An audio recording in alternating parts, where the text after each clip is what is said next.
আসসালামু আলাইকুম। ঘুমিয়েছিলাম। মা হঠাৎ করে ডাক দিয়ে এসে বলল, মাঠে যাবি না? এদিকে আমি তাড়াতাড়ি শার্ট পরে নিলাম,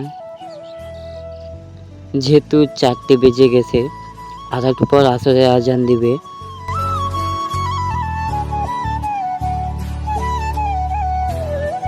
বাসা থেকে বেরিয়ে পড়লাম তেল নিয়ে। আর বর্তমান তেলের যে সংকট তা বলার মতো না। লাইনে দাঁড়িয়ে তেল আনতে হয়। আর এই হচ্ছে আমাদের মেশিন, যেটা সকালে চালিয়ে ঢেকে ধুয়ে গেছিলাম।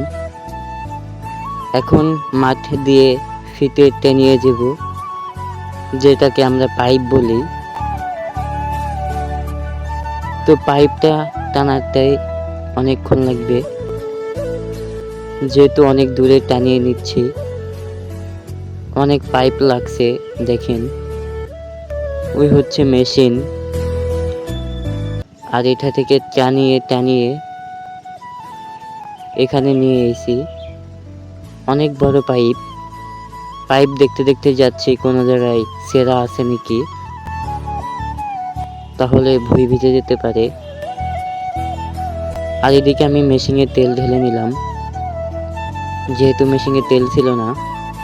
এখন মুটকি আটকিয়ে পানি উঠাইতেছি। আর গরমের দিনে অনেক নিচে থাকে পানি, অনেক কষ্ট হচ্ছে উঠানে। আর এদিকে হাওয়া ধরছে মেশিনে। তো আলহামদুলিল্লাহ টানতে টানতে অনেক কষ্ট হলেও উঠে গেছে পানি, প্রায় উঠেই গেছে। এখন হাত চেক করে নিচ্ছে কোনো জায়গায় হাওয়া আছে নাকি।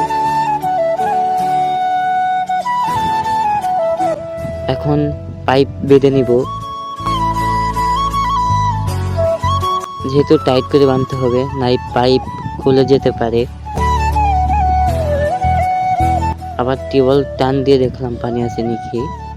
এখন মেশিন স্টার্ট দিয়ে দিলাম, আলহামদুলিল্লাহ। আর যেহেতু পানি অনেক নিচে, পানি উঠছে না মেশিন থেকে। তো আলহামদুলিল্লাহ পাইপ থেকে পানি দেখা যাচ্ছে, দেখেন পানি উঠে গেছে। পাইপ দেখে দেখে যাচ্ছি কোনো জায়গায় ছেঁড়া ফাটা আছে নাকি।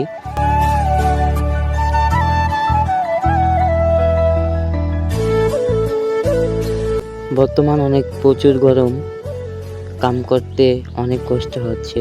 আর এই হচ্ছে সফলতা। এই হচ্ছে আমাদের পাটের বই, পানি দিচ্ছি।